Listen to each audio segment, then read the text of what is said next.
The superstars of Fan Control Football Season 2.0 are not only the who's who of celebrity team owners and influencers, not the 21 million live views of our Emmy-nominated broadcast. Across Twitch, DAZN, Fubo, NBCLX, Peacock. Or our highlights that scored over 100 million views. And we can't forget best-in-class sponsors. But the biggest star of Season 2 is our play calling app that allow fans to control the action on the field. Fans pick a team, pick a play, 4 run plays, 4 pass plays to choose from. The play with the most votes is called in real time. We got it. This is where video games and live action come to life. And now, Fan Control Sports and Entertainment brings you Fan Controlled Hoops, where fans call the shots. Coming 2023, the future of sports is here, and it's Fan Control. Power to the fans. Are you ready for it? Ladies! It's Monday. We're getting back to work. Leighton, do you know what today is in the golf world? Do you know what it is? No. It's the longest day in golf. 36 holes, qualifying for the U.S. Open all over the country. And apparently there's a location in Canada. All the guys vying for a spot in the U.S. Open. So only a few guys pre-qualify, only like 50 to 60 to 70. And then they have qualifiers all over the country. So you, Leighton, if you have a 1.2 handicap index or better, can go and try and qualify for the U.S. Open. They cover it on Golf Channel like it's an election, and it's super exciting. I know it gets you excited. So excited.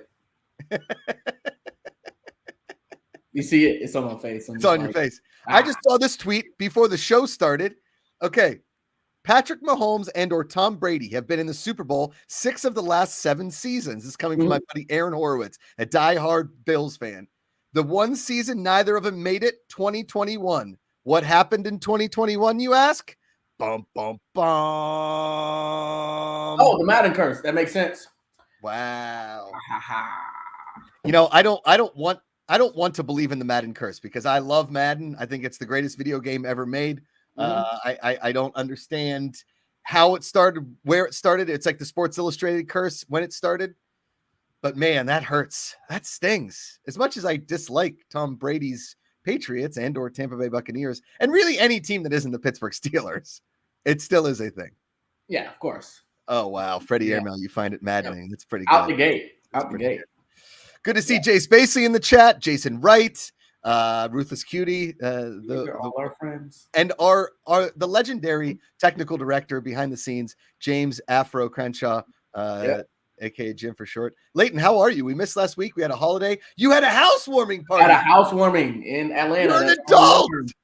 I'm a whole adult. Whoa. Yeah, the housewarmings are hard, man. They're really hard. You don't know who's all going to come. And when they do come, it's like, well, everybody mingle. And we were the typical housewarming. All the guys were in front of the TV. All the women were, at the dinner table. They were playing Uno and stuff while we're like, cute, watching ESPN. Like it was the most. And then we left and we went to the nearest park and smoked cigars. Like that's really what we did.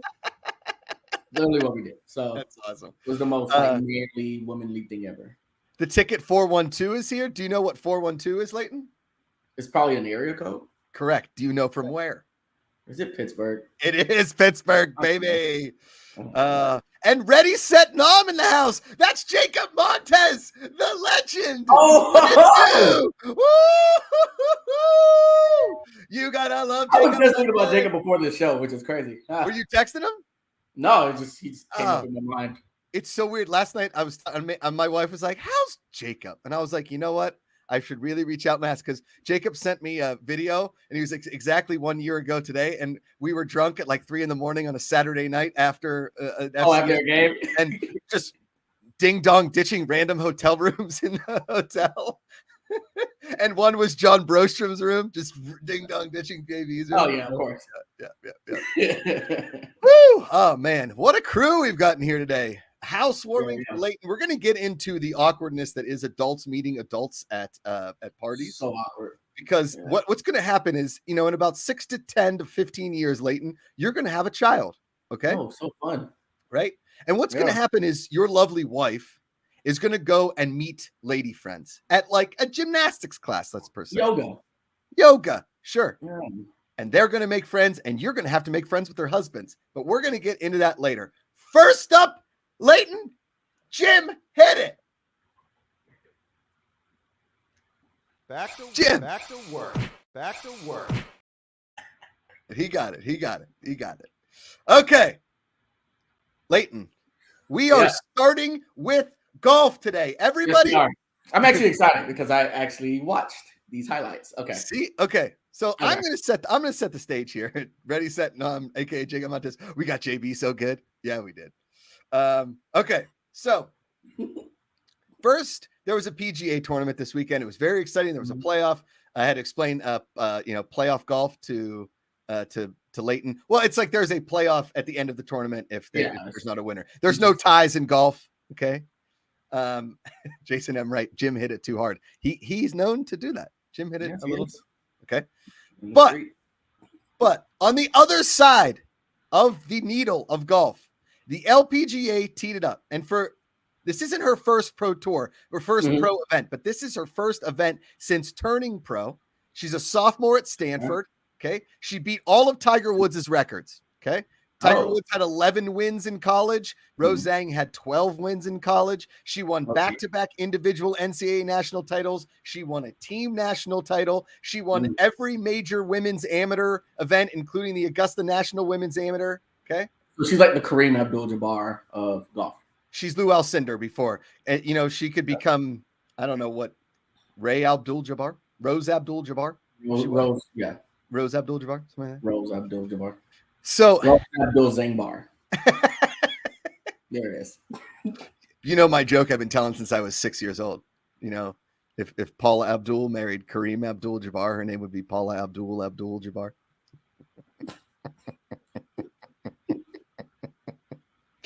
Yep. You're welcome, America. And Paula Abdul. Okay, so Rose Zhang. Ready, set, nom. Oh, brother. You are welcome. Jacob, you better be here for the whole show, my friend. You are sticking around for all of this. Okay.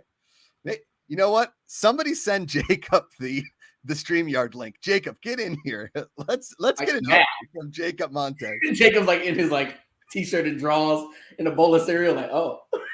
That was not. It's 3:12. I just woke up. Right. I'm on the West Coast. So, so Rose Zhang turns pro. This is probably the most anticipated woman to turn pro. I mean, since I've been a diehard golf fan. Annika Sorenstam, when she hit the scene, and Lorena Ochoa, who were considered to be the top two ever in the history of women's golf. Next to, I guess, there's a few names from back in the day, Babe Zaharias, Didrikson, that kind of stuff. But Rose Zhang has been so dominant since she was literally 14 years old. But she didn't do the Michelle Wee West. She went and did her own thing. For her to come out this weekend and win in her first LPGA event is pretty much unheard of. Living up to this hype. It's Jay Spacely. PGA just needs to make Josh an ambassador at this point. You're not wrong. Okay.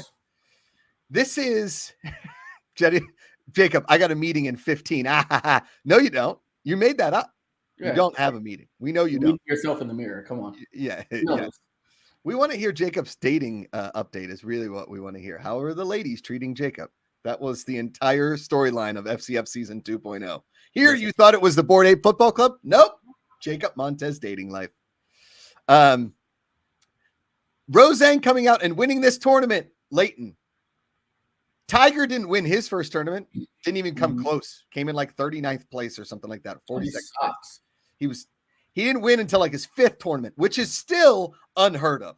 The fact that he won that early in his career, we knew something special was happening. I mean, everybody knew Tiger was going to be special. We didn't know how special. We all thought LeBron James was going to be special. We didn't know how special. Because LeBron didn't really make it to his first finals until he went to the Heat, right? Or did he make a finals with the Cavs and not win? Is that what it was?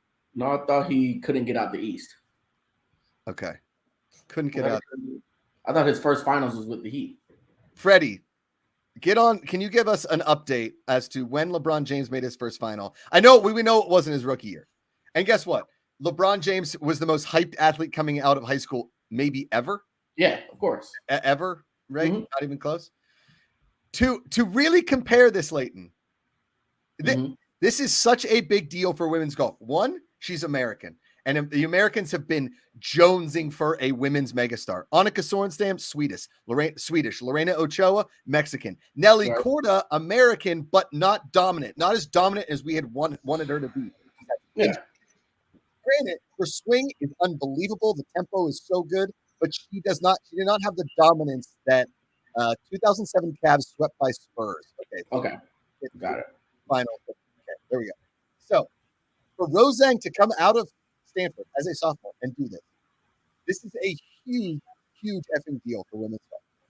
And it is as big an accomplishment in sport as any rookie has ever done. Dan Marino didn't make a Super Bowl his rookie year. He made it his second. Ben Roethlisberger went 13-1 his rookie year, went to an AFC title game. Okay? Very few people that are hyped this. I can really only think, the only athlete I can think of is Magic Johnson. Wins an NBA title his rookie year. That's really it. That's the only. Did Chipper Jones? But here's the thing. Are we counting the minors? Like, you can't count the minors, I don't think. Yeah, hold on. Because baseball players rarely make a dent their rookie year. They make them toil in the minors to really hone their game. Baseball is so strange like that. Here's the thing. I compared it. We were talking earlier. It would be like if Magic Johnson was playing for Michigan State. The Lakers said, "Hey, Magic, come and play for us." And he scored 65 in an NBA Finals game. Oh, because you're factoring in that she's still at Stanford. She's still at Stanford. She has to move out of her dorms and may miss the next tournament next weekend because she's decided to turn pro. She's going to drop out of college and she's going to be a professional women's golfer. She won $430,000 in her first pro event. There are women that have been on the pro tour for years and have not even come close to that. I'll be honest with you. I'm looking for the Power Five to just become autonomous from amateurism. Because why? Why does she have to leave Stanford? For what? Yeah. Why? She'll make a ton in NIL stuff. Yeah. Come on. Okay. I mean, Nike is basically sponsor Stanford regardless. Oh yeah, of course. They're set and they've got Google money, so they're good. Yeah. No college team really has to pay for anything anymore. What I'm saying is that Zhang could be the name that finally pushes women's golf in a way in America that people are, at least diehard golf fans, because that's what you have to get for the LPGA. You have to get the diehard golf fan to want to watch the LPGA. And in order to do that, you need a name, you need a dynasty, you need a dominant name. I mean, look what Tiger Woods did. The PGA Tour was suffering before Tiger came. It was just a bunch of dudes that were like, John Daly kind of pushed the needle. Without Tiger Woods, we do not have the tour as it is today. We just don't. It's not even close. I wonder if this is going to push women's golf further and faster than what we're seeing in the WNBA, right? Because even with Caitlin Clark and Angel Reese coming out, I mean, Caitlin's going to come out next year. Angel Reese could come out next year. But there's not enough teams. Like, you're still seeing your superstars not making rosters, whereas in golf, I mean, you could go hit the course at any moment, right? Yeah. So I wonder if this is going to help women's golf surpass even the WNBA. It's like you're looking at them like, you guys are missing out on superstars. You know what I mean? And I saw something on Instagram yesterday. It was like a signing to meet Caitlin Clark, and the line was just out the door. Like, it was ridiculous. Huge. Yeah. And Angel Reese getting Cardi B to rap about her and wear the jersey. I mean, it's What? Go ahead. Oh no, I was like, no, it's pretty like it's superstardom, and I don't. Have we seen this about college athletes in general ever in history? While they're in college, they're getting this kind of coverage. Yeah, no. I mean, look, those Cavender twins from Miami left college, and now they're like with Better. Oh yeah. I mean, at least I think they left college. It's either that or they're working for Better when they're not playing basketball. But those two girls are destroying it. They're destroying it. Yeah. Interesting. Man. The WNBA really needs to look in how they market their superstars too, because there's I'm sorry. and to be honest with you, the LPGA didn't do a great job. They didn't do a great job. Yeah, no, they didn't. Yeah. Rose Zhang didn't even have a picture on the website, and she won the friggin' tournament. But they knew about her before she was in the tournament, right? Yes, they've been begging her out at Stanford. Yes, they've been begging her to turn pro. She could have turned pro when she was 17. So why does she? Okay. Hey, sometimes you've ever been to Stanford's campus? Pretty nice. No, All right. Pretty nice. All right, Jimbo. Back What's to next? work. Hit it. Okay, so obviously the NBA finals are going on. And after Friday or after Thursday, my chip in the bucket of the Heat pick was looking pretty bad. Yeah. It was looking real bad. It was the Denver Nuggets looked dominant. It's Jay Spacely. Celtics still have a chance. Yeah, Celtics in 8, baby. Celtics in 8. So yeah, no. So what did you think after game one? Oh, I thought it was a sweep. You saw the post I put out. Yeah. I interviewed a broom. The broom was like, "I'm coming." Like, I mean, and the score is close. Like, if you go look at game one scores, what a 5 to 7 point win or whatever. But if you watch the game, the Nuggets look like the mid '90s Bulls out there. Like, they just look disgusting. Mm-hmm. And then last night happened.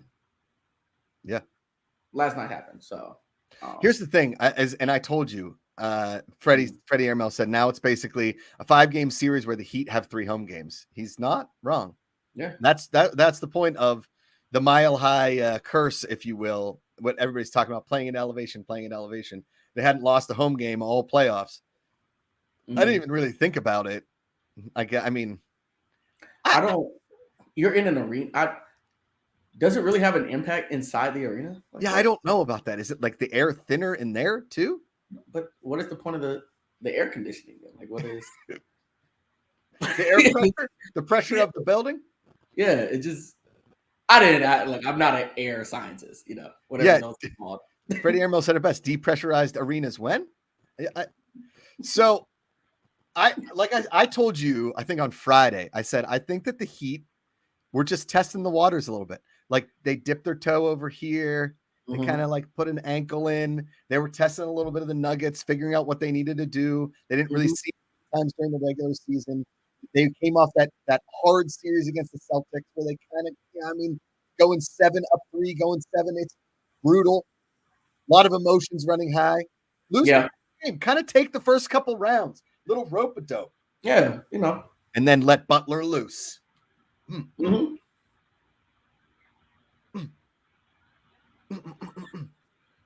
Pow, pow. That was like if I bought the Creed series, but at a gas station.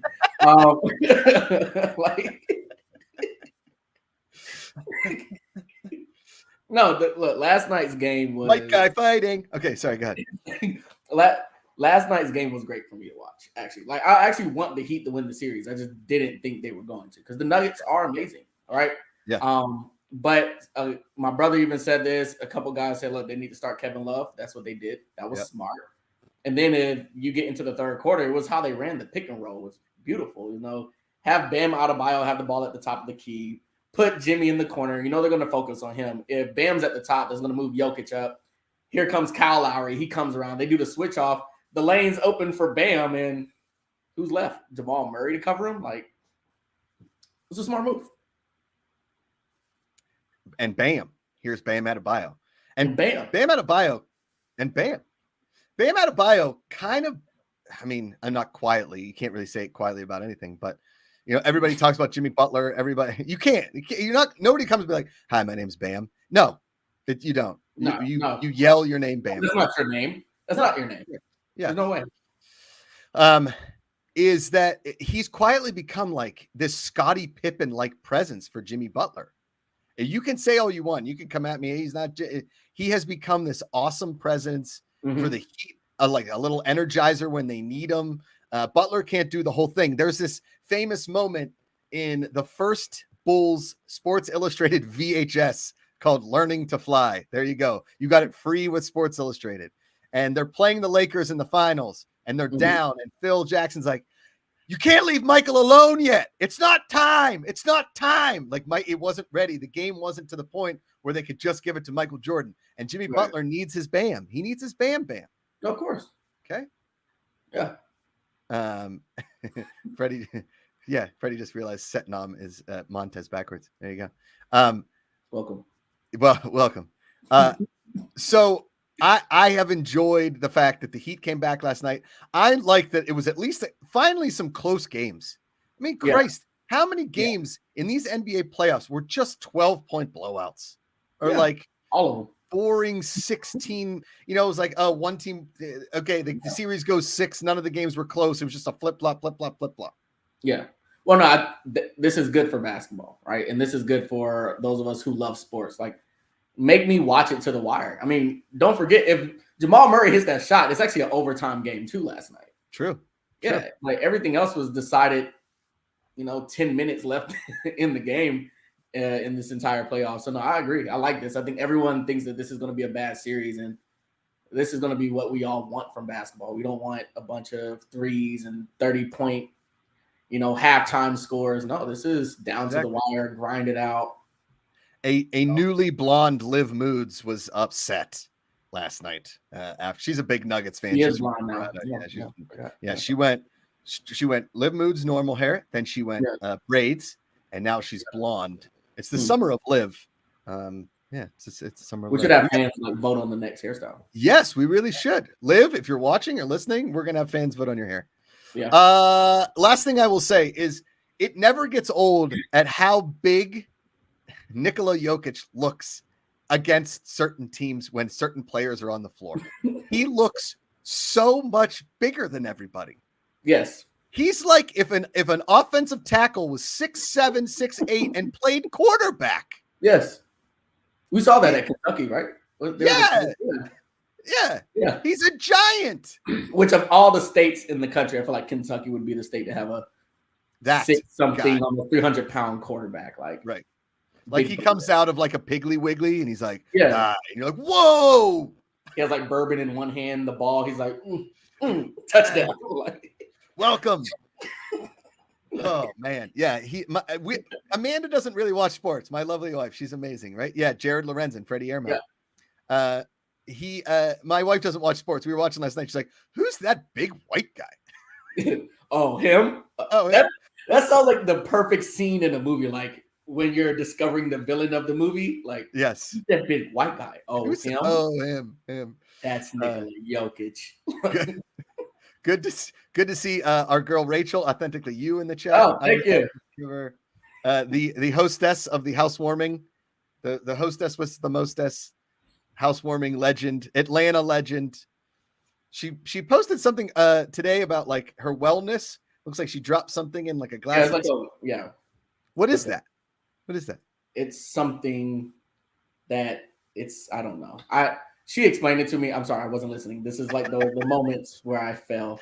It's the Dumb and Dumber line. Oh, she said something about me not listening. I don't know. I wasn't paying attention. Okay, here we go. Jim, what's next? Back to work. I forced you to watch the Tetris movie because I loved it so much. And I didn't think I was going to love it as much as I did because nobody was talking about it. Nobody said anything. First off, this is probably top 5 recommendations you've given me of all time. Don't ask me what my top 5 is, but I will eventually create a list. But this is a good movie. I was really shocked. They really gave this a 7.4 out of 10. Why? It's one of the best like origin story movies because it's not what you would think. Like when you watch, I remember when the trailers came out and I thought, oh, okay, they're going to tell us like the coding. Or it was going to feel like the Steve Jobs movie. Like if you've seen it with Ashton Kutcher. Yeah, cool. Yeah. No, it was like US versus the Russians plus UK. It was like it was Argo for video games. Yes, exactly. It was Argo for video games. And then like every change, like in most movies when it's a new scene or whatever, like what Zack Snyder did with Justice League, they give you the still shot in the title. Yeah, but they made it look like Tetris. You know, they would Yeah. make the buildings look like a video. The car chase scene. I'm spoiling this for a lot of y'all, but No. yeah, the car chase scenes and yeah. Come on. The movie was done super, super well. And whoever lit or however they got wherever they shot the Moscow stuff, I'm guessing it might have been Moscow, but I don't know. It looks so much like what you thought the Soviet Union would look like. And that's what I think added to the whole thing was that. Yeah. Like my brother got a chance to go to Russia in the 90s. Yes. And that's how he described it. He said everything in Moscow, like around the capital, is beautiful. And then once you get right outside, it's just all gray. It was like, oh, this kind of makes sense. Like, I've never thought to myself, man, the sun must really shine in Moscow. Like, I've never seen the sun whenever they've shown the city. Yeah, ever. Yeah. But ever. So the reason I bring this up is because, you know, like the movie Air, the one that just came out, which I loved as well. I thought that, you know, not enough people talked about that. And the soundtrack, all of it, just fantastic. Yeah. What products and or video games would you like to see, you know, a scripted movie about? I don't care if there's no story behind them, but if you could create like a story about how they found the character and the rights to it, or, you know, like the process when we were shooting Eating History, the process of how they made the Pringle is a crazy story. There needs to be a movie about it. They, well, you know, there's a new movie coming out called Flamin' Hot about Cheetos. Okay. So now we're getting someone. Yeah. I would love a movie about the Super Soaker, like the water gun. Oh, I would love that. Like, and like the guy who created, he went to Tuskegee, is one of Morehouse's biggest rivals. But it's like, how did you come up with this? Like, at what point did you sit down and say, I'm going to create a gun? The best water gun ever. Water. Like, you know, like. There's already been cheap squirt guns everywhere. I had the first Super Soaker 50. You couldn't get it at any Toys R Us's anywhere. I think my mom like fought another mom just to get us one Super Soaker 50. It was green and white and it was glorious. And we had water gun battles for an entire summer. And then all of a sudden, a summer later, they had the Super Soaker 200, the 250, the 300. They had one that you like set like it was a 50 cal. It was just like, it was a super cannon. There was one you could hook up a hose to. It was insane, Leighton. Insane, I tell you.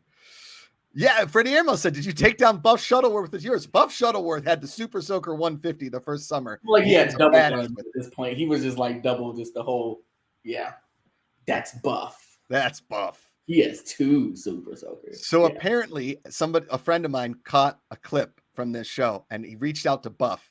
And Buff texted his brother. His brother texted me. And so I was texting with Buff Shuttleworth 2 weeks ago. Is he going to make an appearance on the show? Like, no, I don't think he is. I don't think he wants to. Wow. He wants to remain a legend. Oh, no. Lay, did we lose you? Did you lose me? Anybody? Freddie, give me a thumbs up if I'm still here. Oh. So it's Leighton? No. No. All right. Well, it's just me. All right. Well, in the meantime, is he back? Nope. No. Okay. All right. In the meantime, we will go. Jim, hit it. Back to work. Let's bring in. He hasn't been on in a few weeks. Oh, wait. Leighton's back. Here he is. His internet, his. You'll never believe what happened. What happened? Buff Shuttlesworth Ghost came up on my computer and said, "Don't talk about me ever again." Oh God, he might be coming back. So I said his name again. Oh no! Don't talk Buff. Yeah, don't talk Buff. Never again. Buff okay. is here to snuff you out. All right, you out. All right, Leighton. Here we go. Sorry. Let's wrap this segment. Everybody, go watch the Tetris movie and tell us what other products you would like to see or games you would like to see in movie situations. Buffering Shuttleworth. Oh, that's good. That's good. Jay Spacely. Okay. Our next segment is a personal favorite. This is, you know, he's a super fan. He's a super dude. He went to Notre Dame. Congratulations to his Notre Dame Fighting Irish men's lacrosse team for their first national championship. over Duke. Yeah. And Duke got a win over Penn State. Penn State got jobbed in the semifinals, so don't even get me started on it. I don't even know what lacrosse rules are, but I know we got jobbed. Ladies and gentlemen, back to the program. Jim, hit it. I think Buff got Back Jing to too. work. Ladies and gentlemen, it's Freddie's Airmail Express. 5 minutes of Freddie. Freddie, what's up? What's up? That was a fun broadcast. I got to see one of my high school classmates out in the stand. They spotlighted him, son of the Notre Dame head coach. Whoa, did he play on the team or did he stink? I don't think he played for Notre Dame. Did look like he was expecting a child, or his wife was. So nice. that was a cool thing to see. He was expecting a child. Nope, he's just fat. He's just a fat No, guy. I mean that happens, you know. All right, once Freddie. once you hit 30, it happens. Yeah, I'll tell you what, it is harder and harder to lose weight, especially when you eat tacos 2 at a time. All right, Freddie, 5 minutes. Let's get weird. Go. That's good. Today on Freddie's Airmail Express here, I'm going to give you 10 FCF players who are balling out in other leagues right now. Let's hear it. Okay. I've got 10 players from 6 different leagues right now. The first one I wanted to spotlight is one that I think a lot of you will have heard of, which is Quantez Stiggers. Let's go. Balling out in the CFL. They just had their preseason, and he had an interception and 7 tackles. Dang, let's go, Quantez. Okay. Not huge numbers, but for someone who didn't play college and is only 21 years old, that's probably the biggest deal out of anything I've got here. Okay. Quantez, one of the quarterbacks he went up against used to be playing down in an arena league where his backup was none other than Mitch Kidd. Whoa. Wait, so this Mitch Kidd's up in the CFL now? No, Mitch Kidd is playing in the National Arena League, the NAL. He is with the West Texas Warbirds. He just joined them a couple weeks ago. Nice. He's kind of hoping to bring a spark to a situation that wasn't so great. They are 2-5 now. They were 1-4 when he joined. Okay. Kind of an uphill battle, but he's been putting in some good numbers. He's got 400 some passing yards. I love it. Through those 2 games, and he's got Patrick Smith, another former Aoki, as one of his receivers out in Odessa. Okay. Friday Night Lights. Let's go. Little mojo. All right. Okay. Speaking of Mitch Kidd and that other guy that he was backing up, on that team, the Salina Liberty in the Champions Indoor Football, they're in their playoffs right now, and their quarterback is Ed Crouch. Whoa! Ed Crouch, let's go! Nice. Ed Crouch is playing in Salina, Kansas. Okay. He's undefeated with them. He joined them 4 games ago. They're 4-0. They are the 2 seed in a 6-team playoff. Okay. And they will be playing against the team that Crouch led them to an upset of in their last regular season game to get that 2 seed. They'll be hosting the Gillette Mustangs next week. Gillette Mustangs. From Gillette, Wyoming. Oh, God. Yeah, of course. Gillette, Wyoming. That's where Leighton's family used to vacation back in the late 90s. Going back to the National Arena League, we've got Jordan Smith. The freak! Who was playing for the Jacksonville Sharks for a little bit a while ago. He had 271 yards on 11 catches. Damn. Okay. An average of about 24 yards per. They let him go. I think they had someone with local ties who was kind of beating him out, but he's with the Fayetteville Mustangs in the same league now. Is that in Arkansas? North Carolina. Fayetteville, North Carolina. Yes. Nice. So what was the nickname we gave Jordis? What did we keep calling Jordis last year? It wasn't the freak. It wasn't Mr. Everything. It was like, I kept calling him it on the TOs and cheat code. Thank you, Jace. There you go. In the indoor football league, I've got a couple guys. IFL. Hit it. Last month, like not even a month ago, the Arizona Rattlers signed Cecil Cherry. Yeah, they just saw that. He's a mortician. In 4 games, he has 8 tackles for loss and 4 sacks. Let's go. In 4 games. How is he not a Pittsburgh Steeler yet? What the? I don't know. Someone else decided to steal him from you, I guess. But in the same league, on the Frisco Fighters in Frisco, Texas, let's go. Their quarterback is an FCF 1.0 quarterback, TJ Edwards. TJ Edwards. Who through 10 games, he's balling out. He has there are only 3 players in that league right now with at least 20 rushing tons. TJ Edwards leads them with 33 in 10 games. Jesus. And he also has 20 passing touchdowns. Whoa.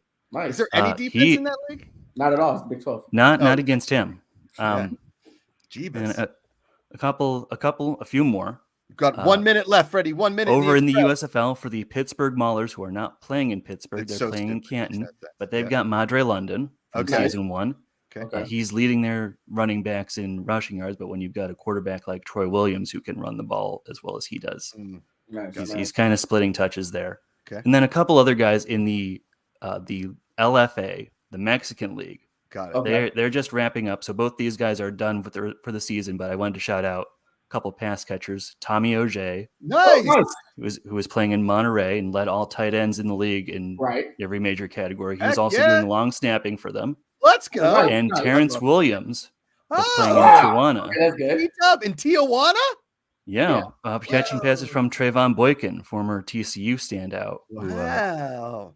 15 seconds left, Freddie. Thumbs up, thumbs down. What do you got? I've got the thing I thought of for you guys was what if we did special alternate uniforms for teams that make the playoffs? Yes. Yeah, I'm there. All right. Make them Oregon. Freddie Airmail, the Notre Dame legend, did not play lacrosse, but is now a lacrosse fan. The Golden Domer, the dome with the golden head, the man with all the puns. Thank you for being here, Freddie. We will see you in 2 weeks. You're the best. Get back to work. Yes. Jim, you heard the man. Should we call him the non-fighting Irish? Like the non-fighting Irish? No? Okay. You had like all these good nicknames. I was like, what do I have next? Okay. Leighton, the Vegas Golden Knights, they have this intro in the hockey, and I would play the video, but it makes me feel uncomfortable because it's so cheesy. It is the cheesiest. You don't like it? No. And you know I like cheesy, stupid things. You know that I like. I remember when they started doing that. Yeah. It's medieval times. Yes, but worse. Of course. On ice. Medieval times on ice? Come on. Medieval times on ice or like Monsters Inc. on ice? I didn't sign up for medieval times on ice. I didn't sign up for the Ice Capades. I went to Disney on Ice around Christmas time. Wasn't the best. Okay.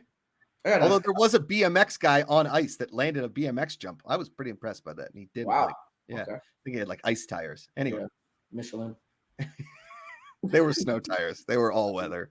Yeah. Oh, okay. Nice. Yeah. You know how that is. Yeah. But our one of our fearless leaders, Grant Cohen, sent us a text and said we should rank the best intros in sports. Or I thought to myself, like song traditions, musical things that have come about, intros in sports, your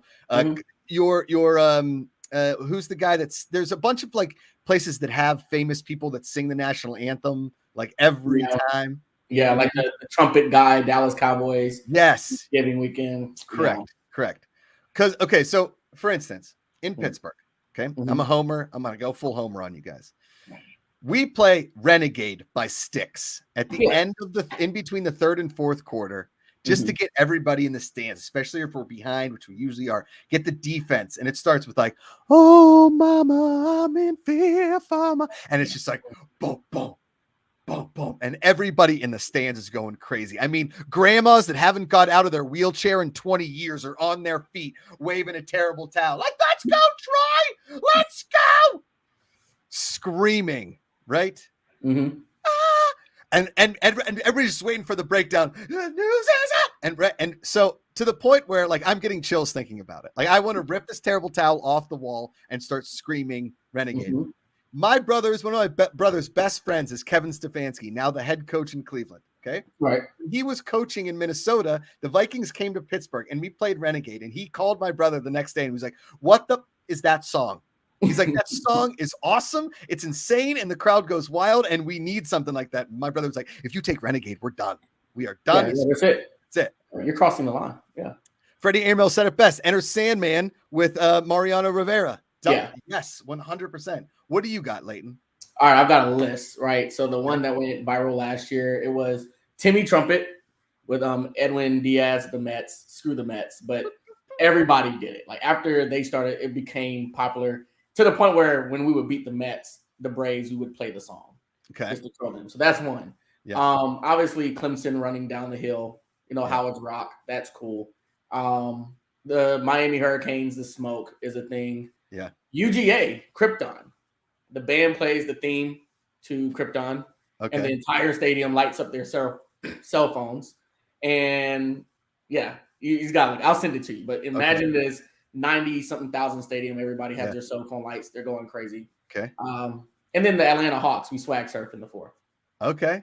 The whole arena. That's awesome. Do it too. Yeah.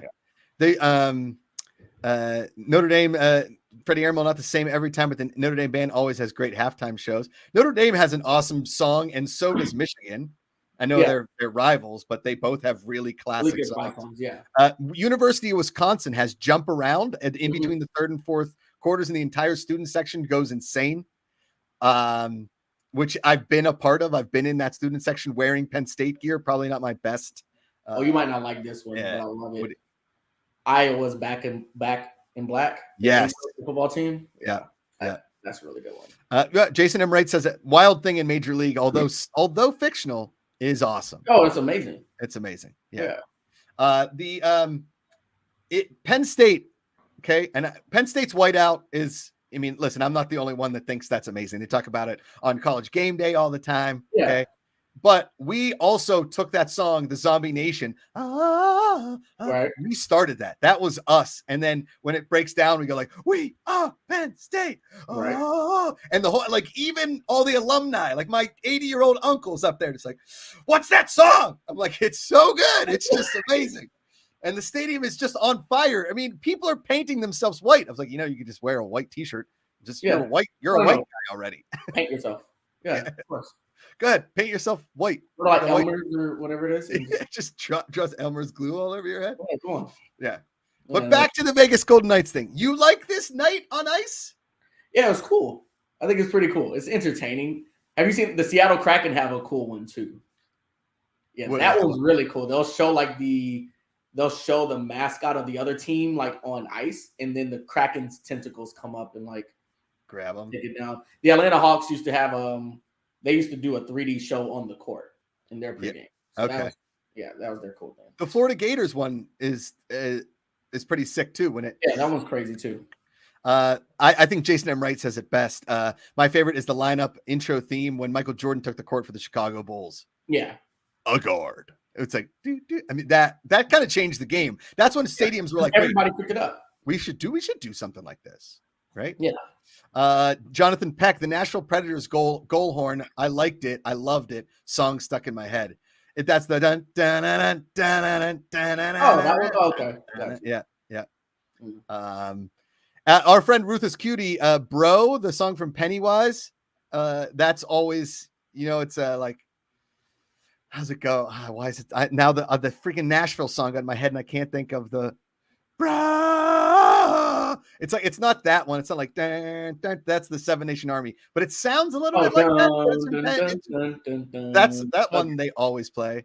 Yeah. I noticed that in San Francisco, every time they put an offense on third down for defense, they just hit the Hell's Bells, just like, and I got so tired of hearing those friggin' bells, I was gonna lose my. So Atlanta United, they do a train horn because Atlanta was like a train city. Okay. And then so my parents went to Southern University, right? And like HBCUs have very interesting chants, but their chant whenever they beat you is because their initials are SU, so it's SU S S S S S S U F who F the rival. Yeah. Gotcha. And the SEC has some pretty good ones too. You got like Rammer Jammer at Alabama, and then LSU ours you can't say over the air. But it's I've seen it live. It's crazy.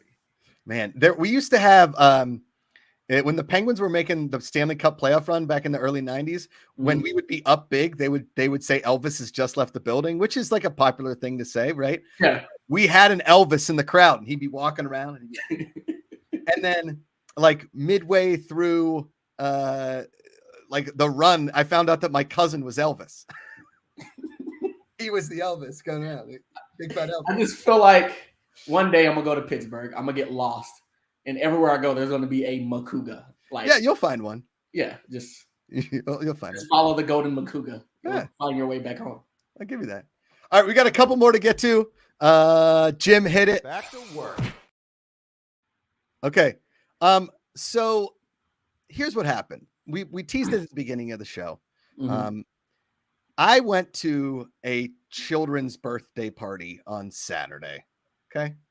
It was for Rosie's little friend from gymnastics. I knew one other person there, one of the moms I had met because I had to take Rosie to gymnastics one time. It's not like I had to. I mean, like I was happy to take my daughter to an activity. So what I want to know is, you go to a party, you don't know anybody. What is your first move? Because my first move was like hit the bar, grab a couple drinks, grease the wheels, and then try and say as few inappropriate things as I can so I don't offend anybody, but still make some jokes. Okay. Do you introduce yourself like, hey, I'm Leighton? Because I introduce myself. I don't know if that's like, because out here, apparently, like, I've been trying it more. Like, I do that more now. I'm usually the one that slips in the room. I find the mutual friend first. So everybody knows that I know somebody there. Oh, smart. Smart. Yeah. Then I get something in my hand. So I definitely need like a drink that cools it off. And then, Okay. And I always end up, go to the guy first. Like, just go to the guy first, introduce yourself. And then it's always the same thing. It's like, where are you from? Oh, so then they say where they're from. I throw out a sports team. That's just my thing. Like, I think who you support says a lot about you. Cool. All right. Then what do you do? And we can go from there. Okay. Now, because there are some people that just aren't natural conversationalists. So when you finally find something that you have in common, do you beat that to death and then kind of branch out into other subjects? So okay. All right. Yeah, I did that at a gathering. He was sports. He was a Florida State fan. LSU and Florida State were playing each other game 1 this year. Oh. Start that. Then we took that into talking about our coaches, talking about where we're from. Then come to find out I knew the city he was from. Then go into his career. Then come talk about we both went to all men's colleges. Like that's it's like playing spades for me. Yeah. Like, let me ask you a question. At an all men's college, whenever you saw a girl on campus, was it like, what's she doing here? What's going on? What happened? Is she lost? Is everything okay? Maybe for because his college is like a campus offsite. We're right next door to like 2 colleges with a lot of women. So Okay. No big deal. Got it. It's Jay Spacely says it best here. I look for rock, paper, scissors matchups off the bat. It's an alpha move. Of course. Yeah. Freddie Airmail. What about talking to people you don't know at wedding receptions? Well, first of all, at wedding receptions, there's usually an open bar, and that helps. That really helps. Okay. I will say at children's birthday parties, kids are running around, so you're constantly like, hey, don't do that. And then you see another kid doing the same stupid thing. You're like, oh, okay. Like, aren't kids dumb together? Like, it's pretty funny. Like, look at them fall. What about like being invited to that wedding or like a dinner party, but you're sat at a table with other guests? Oh, that's a tough scene, man. You really got to got to test some water. Because here's the thing. You got to keep throwing out the line until you get a bite. Yeah. Do that. Then they're like, oh, so what's your name? Oh, there it is. Yes. I'm gonna wait for you to introduce yourself. Wow, you're using a phone at a dinner party? Wow, bold move, Cotton. Let's see if it pays off. They were first. Wow. I was matching the vibe. See? Wow. Yeah. Okay. Freddie Ermo. The men's dorms at Notre Dame. That's how it was. I mean, Penn State, I lived in the only all dudes dorm freshman year. It was ridiculous. Like every other dorm was co-ed. Everybody's like, oh, I'm on the 9th floor with Amy and Sarah. And I'm like, I'm on the 7th floor with Mike and Dave. This blows. Yeah, sucks. Yeah. It's Jay Spacely. Insert sports team name. Yeah. I will say up here, though, because you're in like golf mecca, everybody has like a golf shirt on. So you're like, oh, you're a player? You play? It's like, yeah, I play. And then you kind of get into a golf conversation. You can kind of wing that a little bit. Because you don't know, because I'm in such an area that like they could be Niners fans, they could be Raiders fans, they could be LA fans, or they could be from somewhere completely different like myself and be a Steeler fan, and then I'm going to talk to you about the Steelers for 35 minutes. That's how I was getting in Atlanta, to where I have to ask people where they're from now. Yeah, because there's a lot of transplants out there now, bud. A lot of transplants. Shooby Dooby Doo says, what happened to fan controller football? We never had that. I don't know what that is. Fan controller football. We do have fan controlled football. Is that like the controller with the fan built into it? Yes, correct. Oh, okay. Yeah. I think that was Dreamcast. Yeah. Or it's an oscillating fan that you control the speed with the remote. Or box fan, depending on. Or like Leighton, we haven't done this in a minute. Let's do some old guy trivia before we get out of here. Jim, hit it. Back to work. Here we go. Leighton. So here's what happened is I saw on you like that one? Yeah, what? It's the Grim Reaper strangling me. That's pretty good, Jess. Ruthless Cutie. Shooby Dooby Doo. We are making announcements on fan controlled football, fan controlled hoops, and many other different fan controlled sports very, very soon. Subscribe to all the channels, and we appreciate you being here on the show. Okay. So I saw this guy on TikTok. He was a teacher, and the class might have been like first grade, second grade. I can't tell how old our old kids are at this point. It could have been fifth grade, fourth grade, maybe. It's like they're in pre-K, and then they're like high school. Supposed to be in college, but they're in middle school. Right. Like there's It's really hard to gauge because my niece looks as old as my nephew, and they're 3 years apart. So I don't know. Yeah, that's weird. One's just a little bit taller than the other. So he was asking these kids basically 90s trivia, right? Things like, what does be kind rewind mean? You know what that means, right? Be kind rewind. I've never heard that in my life. You never heard of be kind rewind? Never. What? It's when you go to a Blockbuster. Hold on, Freddie wants to jump in. He's yelling at me backstage. No, Freddie? yeah. That's what they'd have on, or we didn't go to Blockbuster. We rented VHS tapes from the local library. But you had to physically rewind the tapes in order to get back to the start of the footage. Or you got penalized, or you got fined. Well, or it was just kind of addictive. Oh, no. What?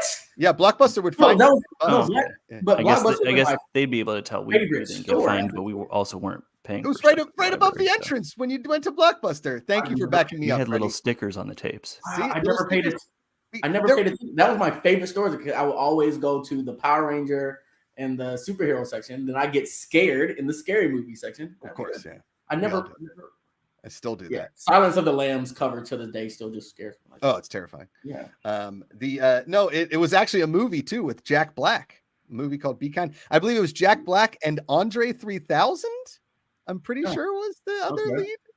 Be Kind rewind. Or no, maybe Most Def. I know it was a rapper. It was Most Def. It was, you know how Most Def and Andre 3000 are both like very sinewy, slender rappers. They could be cousins. Yeah, they really could. Like the kind of cousins that grew up so close to each other that they grew up together. Freddie Airmail is asking, how old is Lay anyway? This is important for the segment. Can I guess? I think you're 25, right? 27.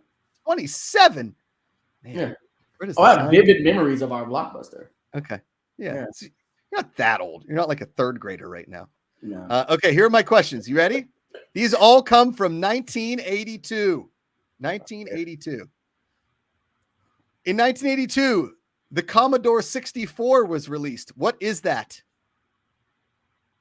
The Commodore 64? Yes. What is that? Is that like a shoe? A shoe?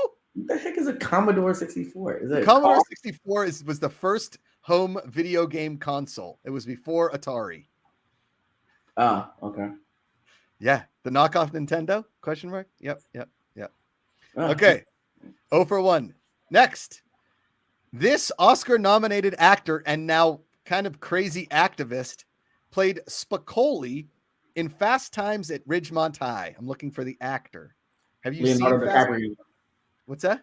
Leonardo DiCaprio? No. You said activist, and he's like on his Captain Planet right now. So he really is Captain Planeting pretty hard. No, I'm looking for Sean Penn. Oh, okay. Sean Penn. Okay. Have you ever seen Fast Times at Ridgemont High? No. Oh, you'd love it. It's a great movie. There's this. So Spicoli plays this super stoner kid. It's just a good movie. It's a classic coming of age high school movie. Wait, did you see the TikTok I sent you about the guy that's like 1950s kids in New York? Yeah. Yeah. In our gang, you got to smoke cigarettes and have premarital sex.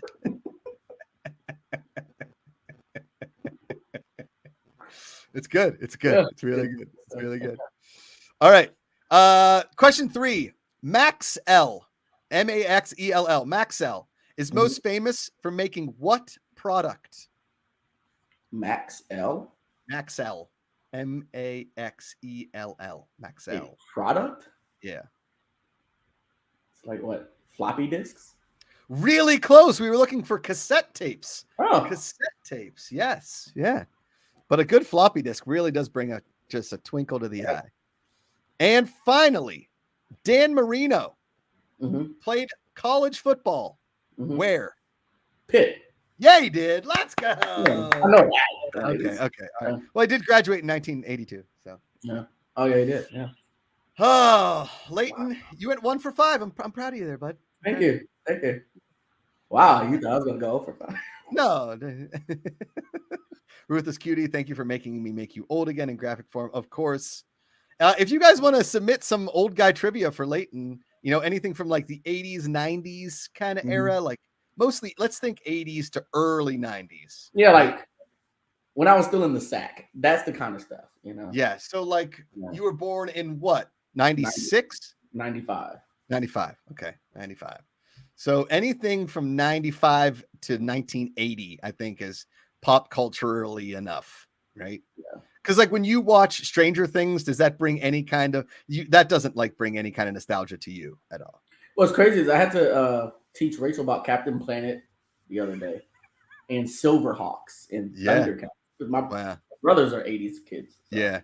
Well, Captain Planet did have, kind of a sick show. Like that show is actually pretty. I'm still understanding Heart, though. Yeah, nobody understood Heart. No one understood Heart. They needed, they needed 5 things. I can just imagine like the pitch rooms. Like we got fire, wind, water, earth. Was it Earth the one? Yeah, it was Earth. Earth, he like moved Earth. And they're like, what's the 5th one? The guy's like, I don't know. Like somebody in the background was like, snow. Like, shut up, Gary. That's water, Gary. Shut up, Gary. God. Guy's like, tree. They're like, that's Earth. What about heat? That's fire. Fire.